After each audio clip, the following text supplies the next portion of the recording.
Good morning, everyone. Welcome today to our Sunday speech. My name is Juliana, and I'm part of the Spirituous group since 2011.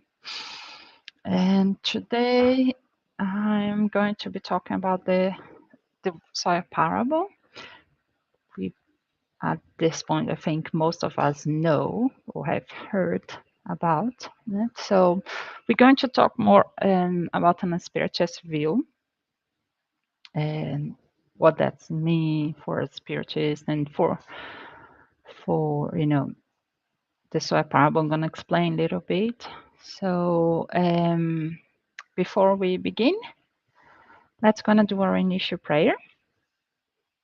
So if everyone could just close your eyes, connect with the spiritual world, connect your thoughts.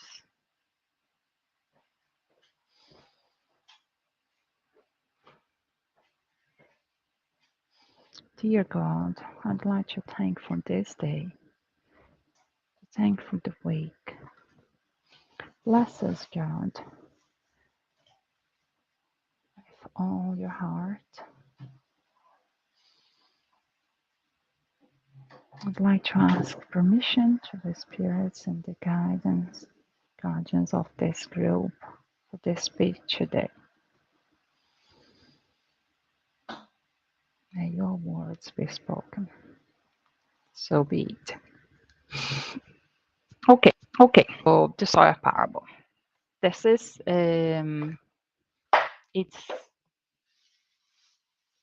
Oh, let me go see if I can. Can I pass this? Oh, wait. There we go. Now I can pass to the next slide.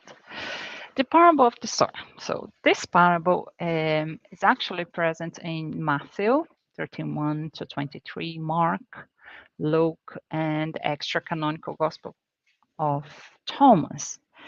It is the first major parable, and it's and it was given to the people that were there in the Galilee Sea, near in the surrounds of the Galilee Sea. And at that time, so this was one major parable, and that's why the importance it's been recorded in many parts of the New Testament. But was his first major as well parable. And after talking about this parable, one of the disciples of Jesus asked, "Why are you talking parables?" And the answer is, it's how they understand we at that time. So even nowadays, to know a little bit more this parable, we need to understand what was the scenario, what was the part was the people living at that time. So I put here the parable. I'm not going to be reading, but we know the parable of the sower talks about Jesus and when this first parable of the Sea of Galilee, and we need to understand that in that part of the world and Palestine lands before the Israelis came and found the state, it was called Palestine. So in that land, it's a land, the way they farm at that time, it was different from the farming that we do today. So that's why sometimes it's hard to understand. And I remember understand how a seed can fall on the path, on the rock, and on the thorn at the same time, if you usually. So nowadays, more than farming, what we do, we prepare the soil and we plant it exactly, because then will come irrigation. That wasn't that advanced for them farming. So the seeds were thrown before the soil prepared. They would plow the soil after the seeds, after throwing the seeds. So that's why, it would seed at that time. So Jesus at that time, he knew the audience, at the place he was there, he would knew that there were most farmers, and that was their way of living. And they have to, because they were farmers, they have to look after the soil, they to plant at the right time. There's all this care they would need. They could not plant on the wrong time. They could not plant when it was, the raining seasons. And they could not plant when it was, they had to plant exactly on that time. And usually the land would be, they didn't own the land, they were giving for farming, and they would grow the crops, get their portion for their sustain, and for other things their family wouldn't see or wouldn't need. So there was more, not for profit like we have farming today. Farming today is profit. Not at that time, wasn't for that. So Jesus knew all this. Jesus, he would go to a place, and just a glance of observing, he would know his audience. He would know how to touch his audience. He would come up with the parable so he would understand at that time. So that's why, the parable is there. At that time, it made perfect sense. For us, we need to actually go a little bit deeper, because we gain much more spiritual development than 2,000 years ago, as per law of progress.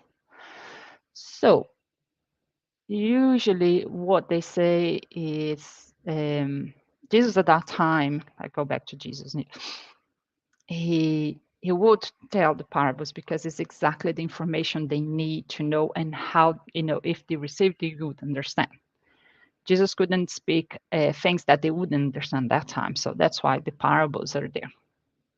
And he knew the farmers' way of, nurturing the land and how they need to plant. He knew all this, so that was only made sense that he would speak, give this parable at that time there.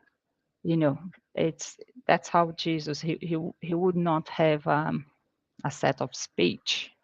He would go to the place and he would see, he would observe, and he would talk. So everything he taught, it was, exact time, exactly the time, the perfect time, the perfect audience. He would talk to his audience, so as they would understand, and otherwise, no one would even listen to him. So he was, the greatest speech.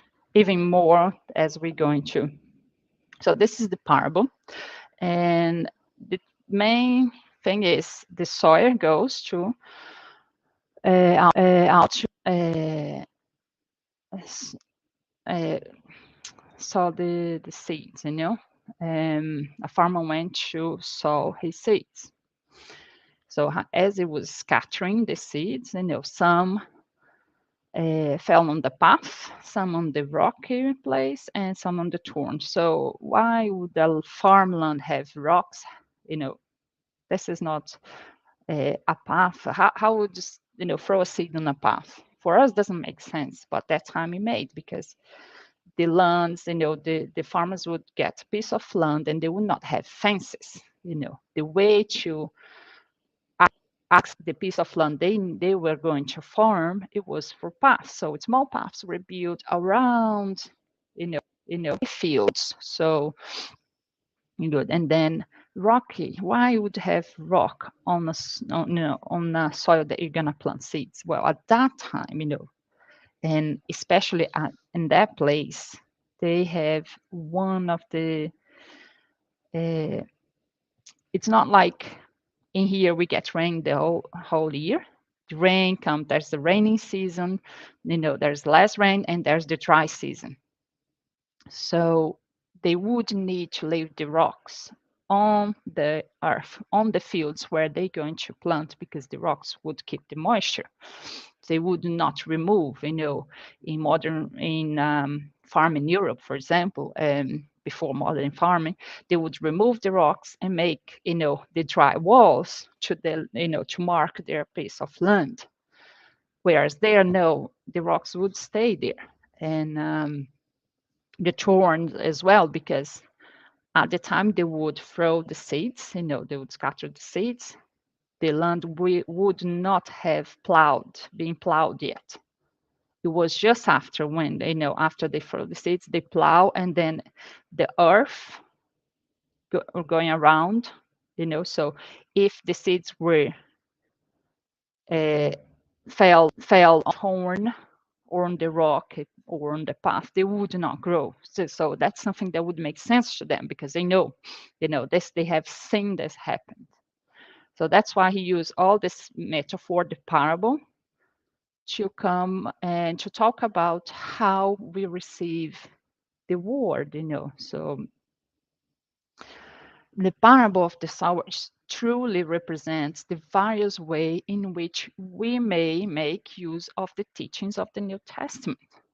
That's how it is. He used the things that the farmers would know to represent the different ways we would listen to the word of God. So, but for us spiritualists, this parable also brings us no less justifiable application of the different categories of spiritists. It also helps us on our way, for our moral progress, our progress, our development, our spiritual development. And I'm gonna go to that part. So let's gonna see this. So the sower, we can get this as Jesus, So what is the most perfect example in the Spirit's book? Allan Kardec asks, what's the most perfect example that God has offered a man as a guide and model? Jesus. So the sower, it represents Jesus because it's, Jesus represents the example of moral perfection that mankind may aspire to on earth. It's our role model. It's what God gave us, to tell us, look, you are, you're created simple and ignorant, and this is what you're gonna achieve while you're here on earth. So God sent us Jesus to tell us. That's the most important mission of Jesus. One of the most important missions. This is our role model, and then our goal, our mission, our objective is to work ourselves towards perfection, just like Jesus. We are a long way that, yes, definitely we are, and we still need another more than 2,000 years or even more, but we are getting there slowly. So God offers him as the most perfect model, and his teachings represent the best action of God's law, because he was animated by the divine spirit and was the purest being to ever appear on the planet. So for us, Jesus is the purest and the most perfect being to be, on earth with us. So he is the sower, the one that's gonna throw the seeds to us, So, but what are the seeds? Well, the seeds are easy, and explain himself, the word. Jesus went through all the towns and villages, teaching in their synagogues, proclaiming the good news of the kingdom and healing every disease and sickness. So is the word, and sometimes in the Bible, Jesus refers as himself being the word, So is this sower and the seed, because he's the way. It's through him we get to God. So our goal is to get them just as perfect as Jesus, and then we're going to be um, that that's our way to happiness, to be with God, or maybe the concept of heaven, which in spiritual, this concept it's not as other Christian religions.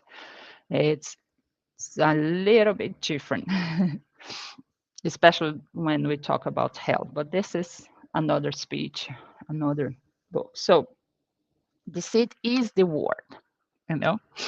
The seed is the New Testament, what Jesus came here and gave us, all his speeches, and talking. So this would made a lot of sense, this parable for them at that time, and that's how Jesus was a great speaker, because he knew, he would get to the place and he would know what to say, exactly, that would touch each one that was listening to him, even the ones that didn't listen much, or like, that's what we're going to see. The soil. Well, what is the soil on this parable? Now, God leaves all human beings free to choose their own path. Too bad for us. If we choose the wrong one, our journey will be longer. So the soil is like, we choose to receive the word. That's the soil, And in spiritism, oh, sorry, went. Yeah. In spiritism, also, it's a way how we justify our level of advancement, our development, our spiritual development, our morals, So do we not find symbolized in it those who are only attracted to material phenomena, which they are unable to learn anything, just like when fell on the path, and the birds ate the seeds. We kept superficial. We, we didn't worry much about, listening what the word, what this guide would help us in our life, from which they are unable to learn anything because they only see as an object of curiosity. This is us. Sometimes us spiritists, sometimes, well, we spiritists or anyone, we just come as a curiosity, and keep on the superficial, just like that. Does it show us those who seek the brilliance of spiritist communication merely to interest themselves as long as it satisfies their imagination, and who, after listening to the message, continue to just, as cold, as indifferent as they were before, as the rocky road? We just receive with heaviness, but we still just curious. We don't we don't go deeper on that one. We don't grow deep roots, and then the word, dies at that time. Then are there those who consider the advice very good and admire, but only apply to others and never to themselves. This is our selfishness. We always see that the others have the problems or are not, advanced. We never look at ourselves. That's our selfishness. We never look and say, wait, how am I, saying that this person did this or that? That's not good. But is it really, why I'm judging that part if I as well? We don't tend to. We actually tend to find our problems, um, our wrongdoing on the others.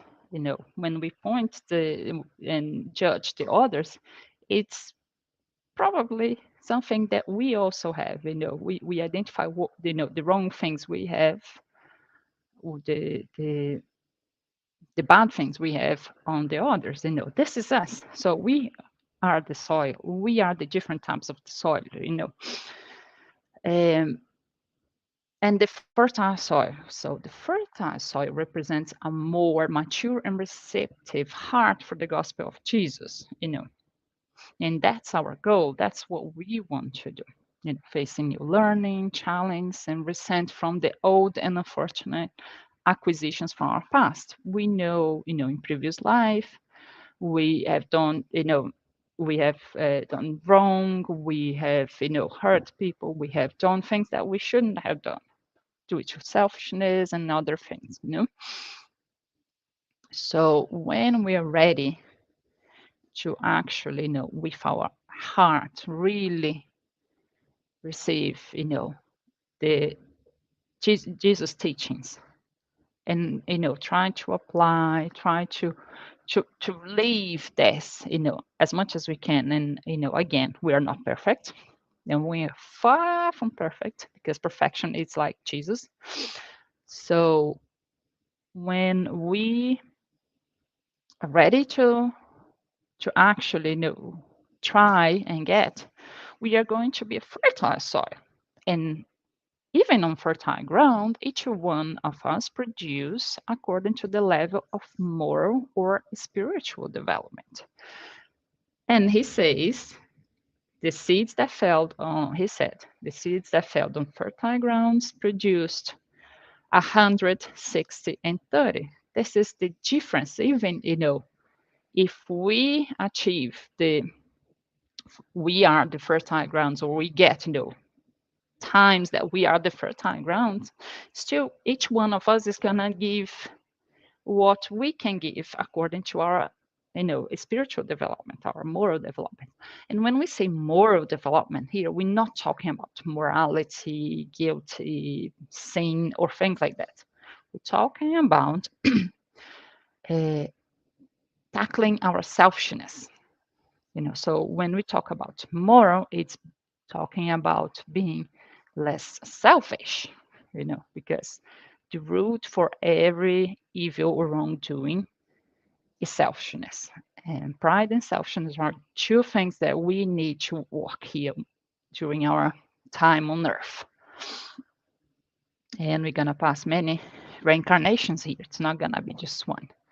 So, so even back to the fertile ground, even when we are able to receive, and nurture in our heart the word of Jesus, the teachings, we're still not gonna give, some of us are gonna give 100, some 60, and some 30. This is talks pretty much our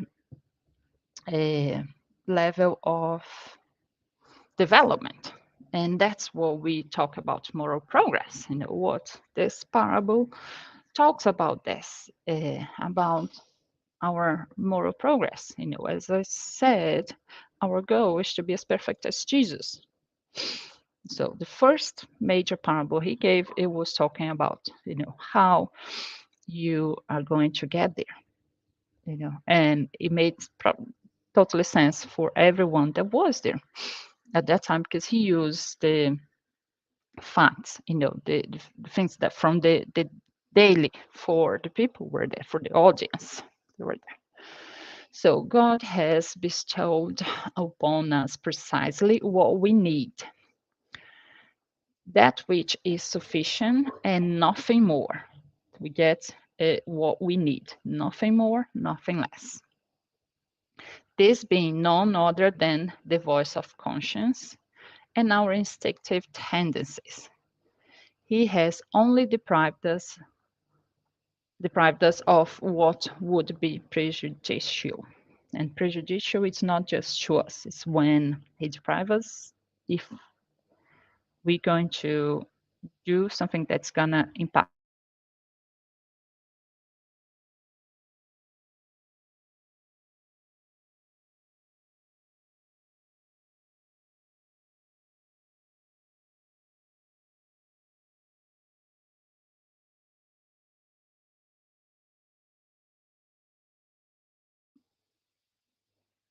And I'm back. I was going to write that. Now I'm connected on the VPN, and the VPN keeps doing this, letting me off a bit and then coming back. So, am I back? So, the parable and the moral progress. God has bestowed us upon us precisely what we need, that which is sufficient and nothing more. This being none other than the voice of conscience and our instinctive tendencies. He has only deprived us of what would be prejudicial. So when we reincarnate, and this is part of the I think blessed are the afflicted, I think, yes. God gives us what we need, for all the tools we need to progress, to go. And each reincarnation, each part, we get what we need to go, a step ahead. Sometimes we don't get there. So, and God's going to give us all the chances we need. As again, every wrongdoing that we do, it's going to make our path longer. That's it. So that's why there's no, it's not that there's no evil, but the concept of evil is not the devil tempting us. It's us that, sometimes take the wrong path. It's our instinct, our tendencies that takes the wrong path. We have a voice of conscience, and the voice of conscience here is the nature laws, the gods or the divine laws we have within us. This is what we have. We are born with this, but we do have our tendencies, our passions, and sometimes we go the wrong path, So God cannot give everything, and otherwise would be overwhelmed and not to know what to do. There's a lot of things we don't understand as human beings. A lot of things about the universe, and every time we're discovering. If you compare 100 years ago, what knowledge we have today that we didn't have 100 years ago. Those comes slowly. We go slowly, discovering this. So it's the same for our moral progress. We are born simple and ignorant, and we are going. Our goal is to be a perfect spirit, which takes really a long time. Anyway, just going. Let me see if I'm back here. Yes, now. So back on the moral progress, we talk about the parable and we relate the parable to our progress, our path to spiritual development, to moral. And moral, again, it's tackling selfishness. It's being less selfish. It's not about sin, guilty, or morality. No, it's not. It's our improvement, how we improve our lives spiritually. So Allan Kardec asks, how can intellectual progress lead to moral progress? We have intellectual progress, as I said, 100 years ago. We didn't discover a lot of things we know today. We didn't have internet. We didn't have, even what? Yeah, 4 years ago, there was no internet. So lots of things we learn, we gain intellectually. And how, but that doesn't mean, we're progressing more. Of course not, but it can help. Now, by making human beings understand of good and evil, and here we can say like the wrongdoing, that's how, when we understand the good and evil, because then we can choose between the two. The development of free will follows the development of the intelligence. Increase means responsibility in his act. More knowledge we get, more spiritually progressed, more moral progress we get, more responsibility we have. And that's one of the reasons we have the free will, because it's our choice. We have to choose. This is because choosing, we have consequences, and we learn from the consequences. So there's no,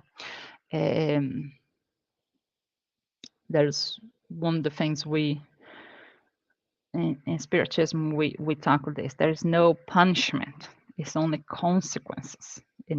We don't understand fully sometimes, especially on our, one period of reincarnation, why we suffer that much, because that doesn't can be explained on that, on this reincarnation can explain on other reincarnations, So, but we know for our progress, every incarnation we choose we do the plan for our reincarnation. Everything we're going to pass through that's going to help us learn and be better beings, being less selfish, it's, the intellectual, it comes naturally because it's one of the natural laws.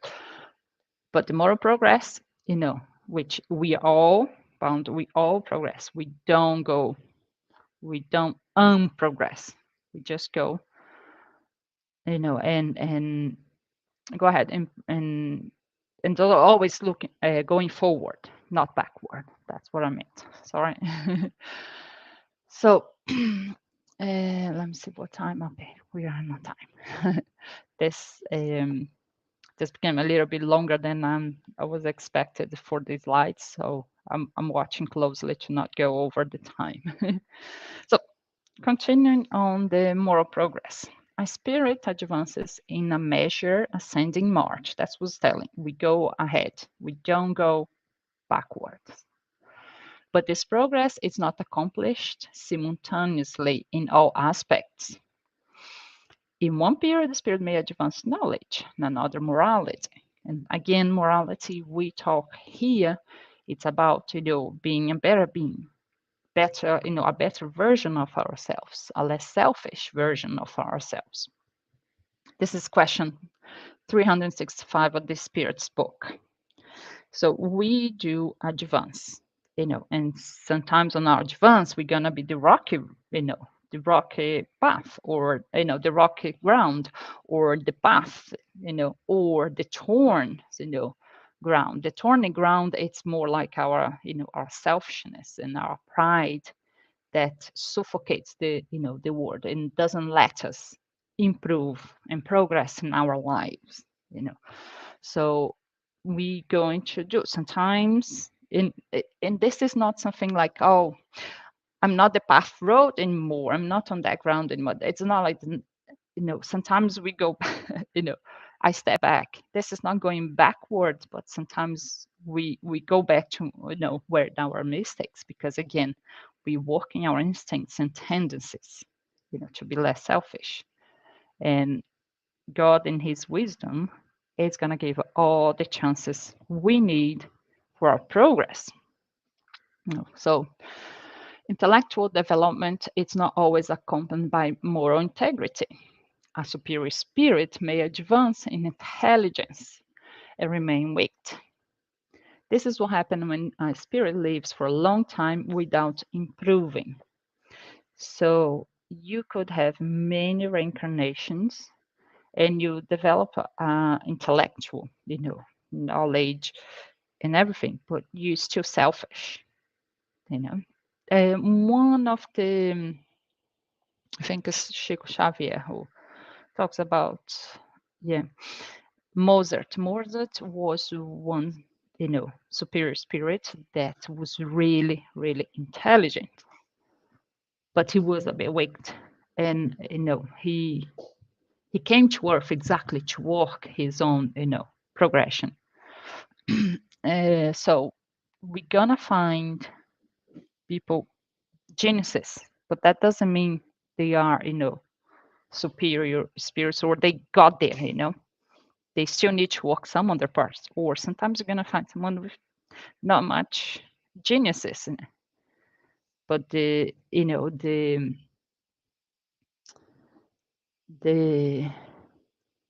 moral improvement or the spiritual development that this being, represents, it's phenomenal. That's how we go. No one has the same path. It's like the other thing I would say, we are on the same boat. No, we are in different boats in the same stormy sea. Each one, it's gonna go on the same path, on your own path. And yes, sometimes you're gonna go in the wrong way, or sometimes,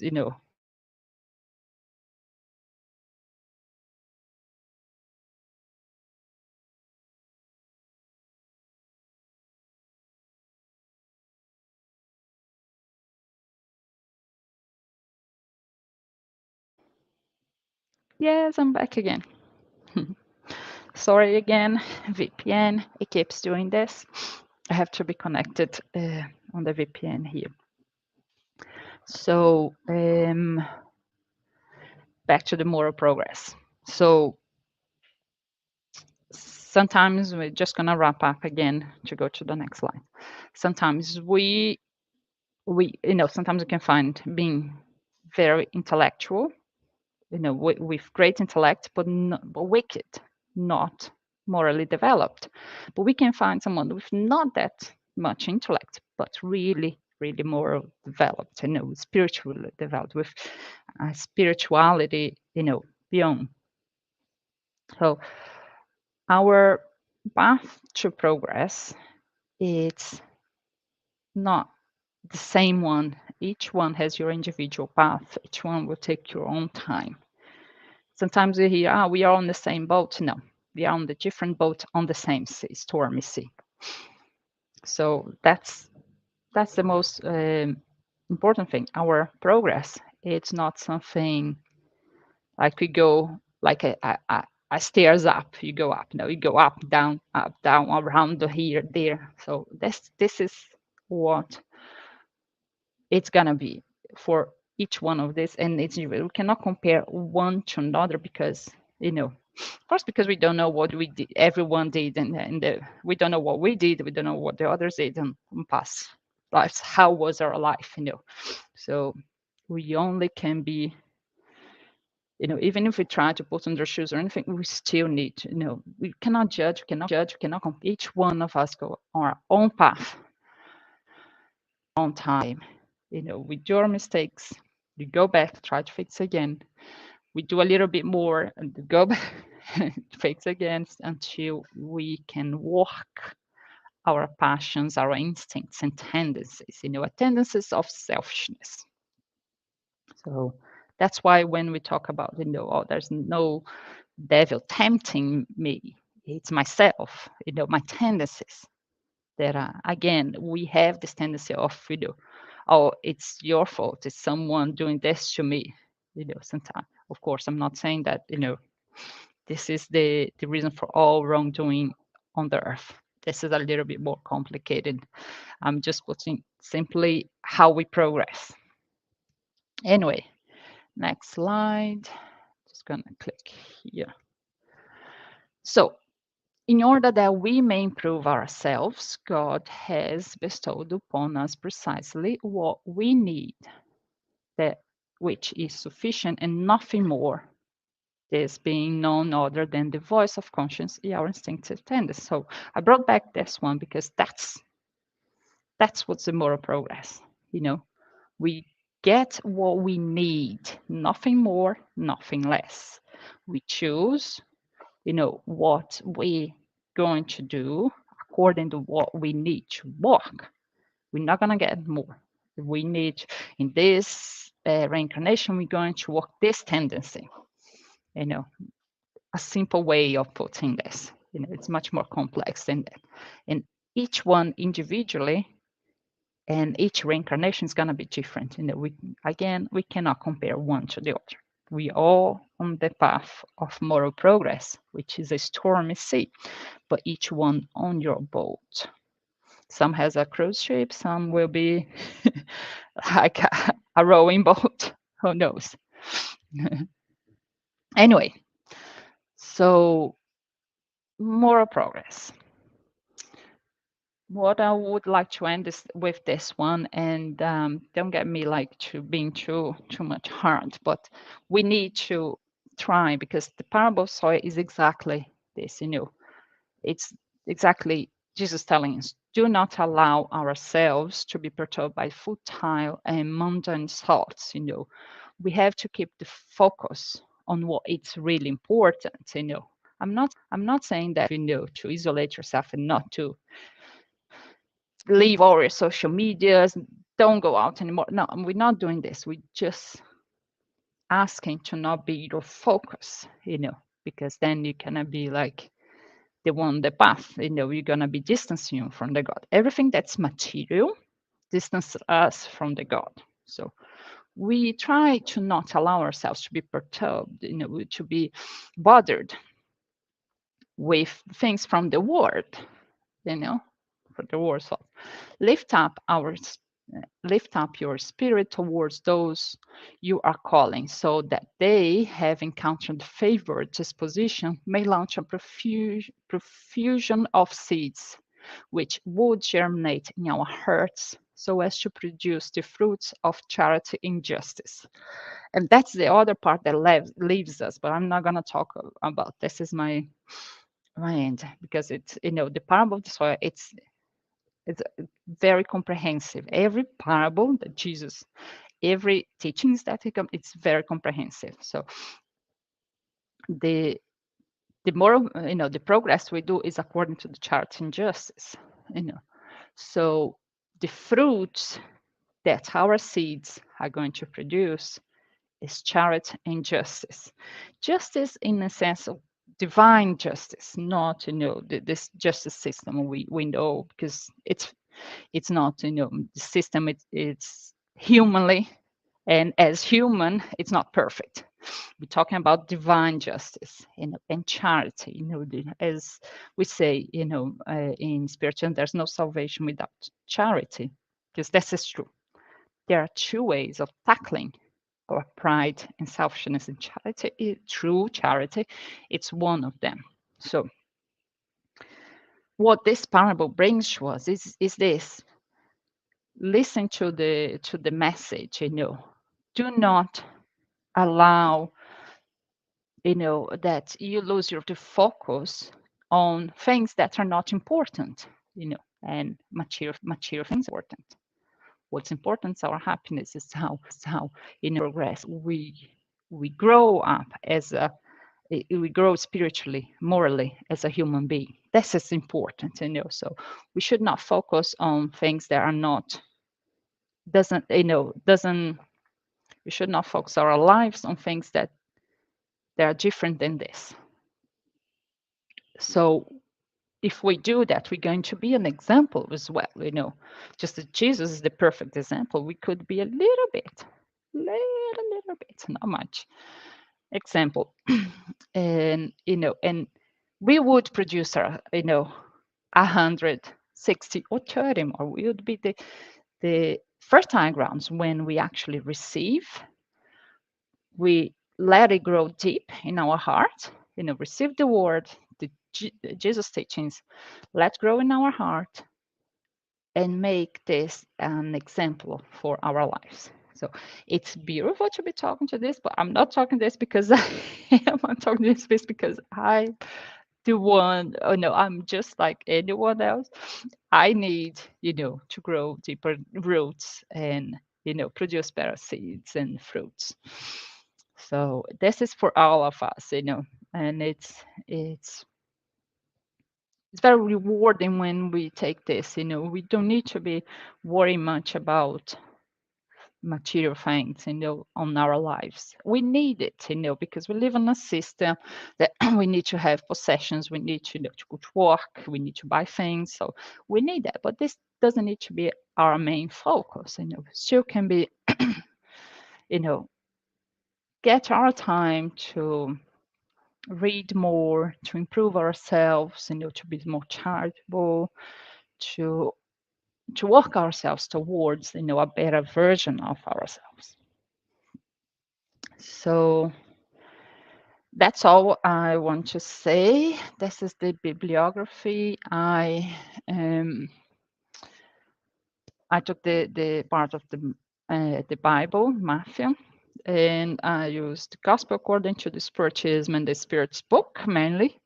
And also there is this Understanding the Parable of the Sower. when I was talking about, the trying to explain the YouTube understand the parables, so it explains better the concept, and why Jesus talked about this at that time, and why this made sense to the farmers at that time, and how could be it doesn't make sense much for us today. So that's why we have to go a little bit more around. Anyway, and just let know our activities are on Facebook Live. We are trying to get a place so we can go back to physical, but for now we're gonna keep on the Facebook Live and Facebook page of the Spiritual Society of Ireland, and with our public meetings like this one every Sunday, 11:15, talk show every Tuesday and Thursday, 7:15, and the study group on Wednesday, 8 to 9 p.m. So for that, thank you very much, and we're gonna do our final prayer. So if you all like to close your eyes, connect to the spirituality. Thank you, God, Jesus, and the guardian spirits for being here with us. Bless us on this Sunday. May we have a great week. So be it. Okay, so thank you very much and have a lovely Sunday. See you. Bye. It's gonna end the broadcast. Bye bye.